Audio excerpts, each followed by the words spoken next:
இன்று இதமான தென்றல் காற்றில் காலை தென்றலில் உலாவி வரும் அனைத்து அன்பு உள்ளங்களுக்கும் என் இனிய காலை வணக்கம்.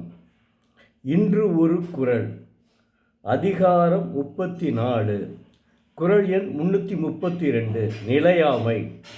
கூத்தாட்டு அவைக்குடா தற்றே பெருஞ்செல்வம் போக்கும் அதுவிழின் தற்று. தெய்வப்புலவர் திருவள்ளுவர்.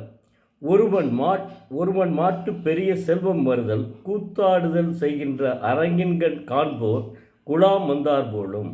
அதனது போக்கும் அக்கூத்தாட்டு முடிந்த வழி அக்குழாம் போயினார் போலும் என்கிறார்.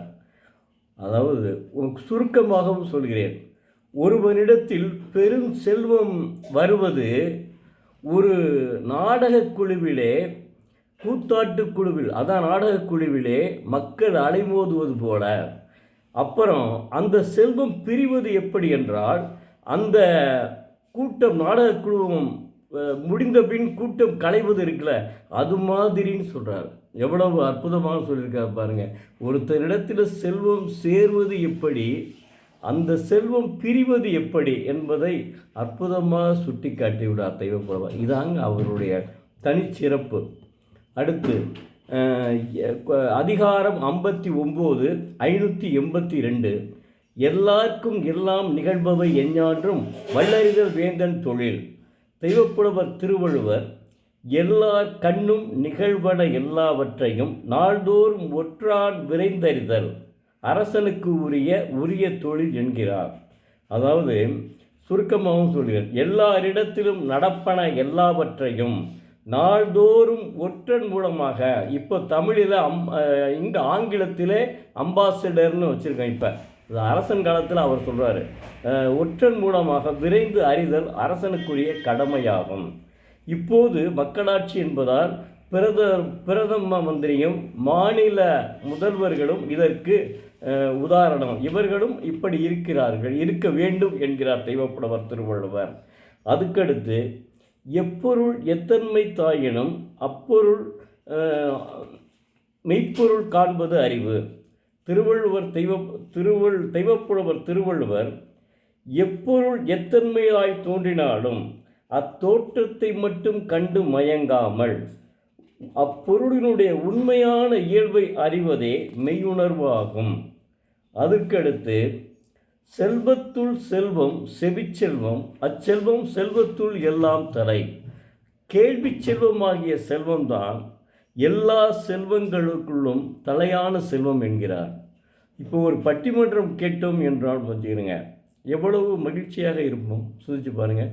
நேற்று கூட என்னுடைய சகோதரர் உலக தமிழ்ச்சங்கத்திலே பேசியிருக்கிறார். அதாவது செந்தில்குமார் என்பவர். அவன் பரமக்குடியில் செட்டியார் ஸ்கூலுடைய ஒரு ஆசிரியருடைய மனைவர், 1000 வயசு உயர்நிலைப்பள்ளியுடைய ஒரு ஆசிரியருடைய மகன். அவர் என்னென்னா, ரொம்ப அவரை பற்றி நேற்று நான் போக வேண்டியது, இங்கே அவருக்காகவே போக வேண்டியது இருக்குது, தம்பிக்காகவே. ஆனால் என்னென்னா, இங்கே என்னுடைய மகன் வீட்டில் சில வேலைகள் வந்து விட்டது, அதனால் போக முடியவில்லை. ஆனால் நண்பர்களிடம் கேட்டேன், அவருடைய பேச்சு அற்புதமாக இருந்தது சொன்னார்கள். எனக்கு அது ரொம்ப மகிழ்ச்சியாக இருந்தது. நான் என்னுடைய மருமையினுடைய வகுப்பு தோழர் அந்த அவர். அதனால் அப்படி அந்த பேச்சை கேட்க அவ்வளோ பேர் பாராட்டுறாங்க பாருங்கள். அந்த சொற்பொழிவை கேட்டு அவர்களும் பாராட்டுறார்கள். அதுதான் சிறப்பு. அதைத்தான் தெய்வப்புலவர் உணர்த்துகிறார். எது? கேடில் விழிச்செல்வம் கல்வி ஒருவருக்கு மாடல்ல மற்றையவை. அடுத்து, அதாவது எல்லா செல்வங்களும் மிகப்பெரிய செல்வம் கேடில் விழிச்செல்வம் கல்விதான். மற்ற எல்லா செல்வங்களும் அழிந்து போவது, ஆனால் கல்வி மற்றும் அழியாத ஒன்று என்று சொல்கிறார். இது முக்கியமானதுங்க. மாணவ செல்வங்களுக்கு தான் உங்களை நான் சொல்கிறேன், இதை கேட்டுக்கிறேங்க. கேடில் விழிச்செல்வம் கல்வி ஒருவருக்கு மாடல்ல மற்றையவை. அதுக்கடுத்து, தற்காத்து தற்கொண்டார் பேணி தகை சார்ந்த சொற்காத்து சோர்விழா பெண். அதாவது பெண் என்பவள் தன்னையும் காத்து தன் கணவனையும் பாதுகாத்து தங்கள் குடும்பத்திற்கு எந்தவித புகழும் கெடாமல் பாதுகாத்து தன் கடமையை ஒழுங்காக செய்பவளே பெண் என்கிறார். தெய்வப்புலவர் 2000 ஆண்டுகளுக்கு முன்பு. ஆனால் இப்போது பெண்கள் அப்போது அடுப்போதும் பெண்களுக்கு படிப்பதற்கு என்று சொன்ன காலம் போய் இப்போ எல்லா பெண்களுமே நன்றாக படித்து வேலை பார்க்கிறார்கள். அதற்கு அவர் தெய்வப்புலவர் அந்த 2000 ஆண்டுகளுக்கும் இலக்கணம் படைத்தவர் தான். ஆனால் பெண்கள் என்னதான் படித்து வேலை பார்த்தாலும் அவர்களுடைய கடமையிலிருந்து தவறக்கூடாது. அதைத்தான் தெய்வப்புலவர் விரும்புகிறார். தெய்வப்புலவர் அப்போ என்ன அவர் சொல்லுவர் அனைத்து குரல்களுமே அற்புதங்கள் நிறைத்தவைங்க. அதை மறக்க முடியாத உண்மைங்க. நீங்கள் அதனால தாங்க இவர் ஓயாம முனுசாமி, திருக்குறள்னே அவருக்கு பேர் வச்சுட்டாங்க. திருக்குறள் முனுசாமி பிரச்சாரமே செஞ்சு வந்தார். ஒவ்வொரு ஊருக்கும் போய் பிரச்சாரமே செஞ்சு வந்தார்.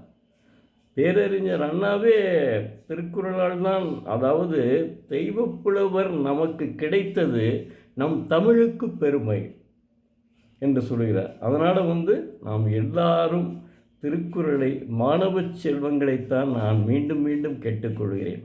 தினமும் ஒரு குறள் படியுங்கள். நிச்சயமாக நீங்கள் என்னவாக வேண்டும் என்று நினைக்கிறீர்களோ அதை சாதிப்பீர்கள். அதில் மாற்றமே கிடையாது. நீங்கள் என்ன நினைக்கிறீங்களோ அதை முடிப்பீர்கள்.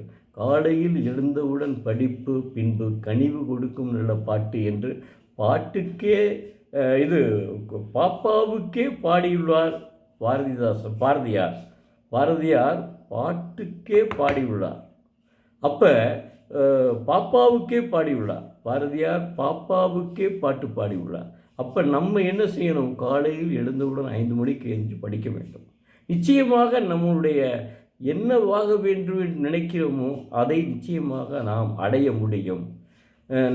நன்றி. மீண்டும் நாளை ஒரு குறளை பார்ப்போம்.